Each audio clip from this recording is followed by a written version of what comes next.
Dream job ఆదిత్యతోనే సాధ్యం. Aditya degree colleges admissions open. For more information visit our website. Israel ప్రపంచంలోనే అత్యంత సమర్థవంతమైన దేశం.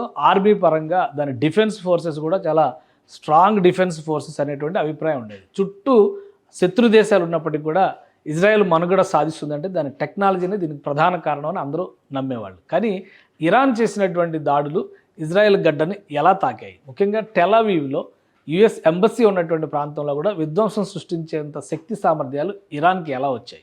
ఒకసారి విశ్లేషిద్దాం. అసలు ఇజ్రాయెల్ డిఫెన్స్ ఫోర్సెస్ ఏం చెబుతున్నాయి అనేటువంటి విషయాన్ని కూడా చూద్దాం. అఫీషియల్గా ఇజ్రాయెల్ డిఫెన్స్ ఫోర్సెస్ రిలీజ్ చేస్తున్నటువంటి డేటా ప్రకారం చూస్తే కనుక precisely struck command centres belonging to Quds forces, ఇక్కడ ఇరాన్లో ఉన్నటువంటి ఖుద్ ఫోర్సెస్కి సంబంధించినటువంటి అటాక్స్ని ఏ విధంగా టార్గెట్ చేశారో ఒక ఊహా చిత్రాన్ని, గ్రాఫిక్ని తయారు చేసి ఇజ్రాయెల్ డిఫెన్స్ ఫోర్సెస్ రిలీజ్ చేసినాయి అధికారికంగా. ఇదే డేటాని మనం ఒకసారి చూస్తే కనుక కొన్ని అంటే ఆర్మీ మూమెంట్స్ని టార్గెట్ చేస్తూ ఏ విధంగా అయితే క్షిపణులతో విధ్వంసానికి ఇజ్రాయెల్ పాల్పడిందో వాటిని కూడా రాకెట్ లాంచర్లకు సంబంధించినటువంటి లాంచ్ ప్యాడ్లు ధ్వంసం చేసింది. అలానే వెపన్స్ని మూవ్ చేస్తున్నటువంటి రైల్వే ట్రాక్లని ధ్వంసం చేసింది. పెద్ద ఎత్తున ఇరాన్ కూడా ఇజ్రాయెల్ పైన విజృంభించింది. ఇక్కడ చూస్తే ఈ ఆసక్తికరమైనటువంటి ఈ మ్యాప్ ఏం సూచిస్తుందంటే ఇది మొత్తం కూడా ఇజ్రాయెల్ పైన జరిగినటువంటి దాడులు, దాన్ని కౌంటర్ చేసేటువంటి క్రమంలో ఇజ్రాయెల్ క్షిపణి రక్షణ వ్యవస్థలు ఏ విధంగా పనిచేస్తాయనే దాన్ని చూపిస్తూ ఉంది. ఇది ఈ ప్రయోగాలు చేసిందండి పక్కనే ఉన్నటువంటి ఇరాన్కి మద్దతుగా యమన్ చేసినటువంటి క్షిపణి దాడుల్ని ఈ విధంగా తిప్పికొట్టినట్టుగా. Sirens sounding in southern Israel following projectile fire from Yemen.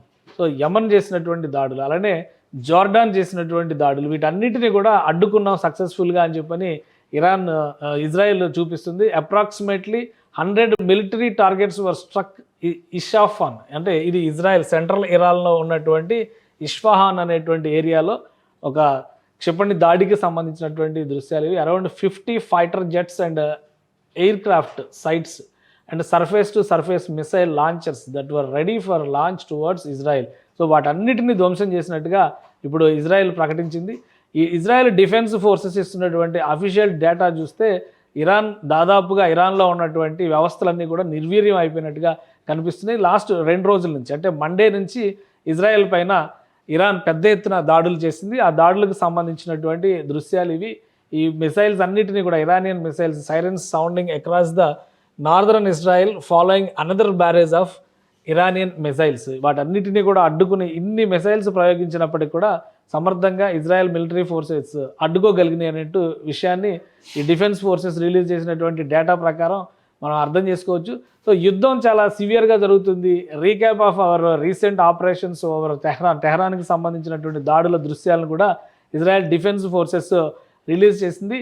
అలానే ఇజ్రాయెల్ డిఫెన్స్ ఫోర్సెస్ సాధించినటువంటి విజయాల గురించి ఈ ఎక్స్ హ్యాండిల్ ద్వారా పదే కొన్ని విషయాల్ని చెప్పేటువంటి ప్రయత్నం చేస్తుంది. ఇజ్రాయెల్కి జరిగినటువంటి నష్టం ఇసుమంతా, ఇరాన్ దాదాపుగా దాని రక్షణ వ్యవస్థలన్నీ కొలాప్స్ అయిపోయినటువంటి స్థితిలోకి వచ్చింది. అందుకే ఇప్పుడు కాళ్లబేరానికి వచ్చింది.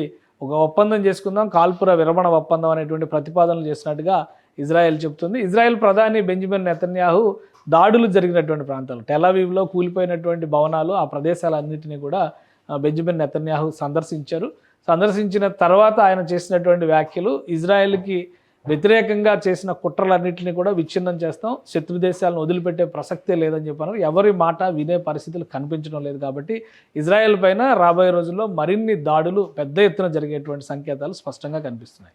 సుమన్ టీవీలో మీ పర్సనల్ అండ్ బిజినెస్ ప్రమోషన్స్ కోసం కింది నెంబర్కి కాంటాక్ట్ చేయండి.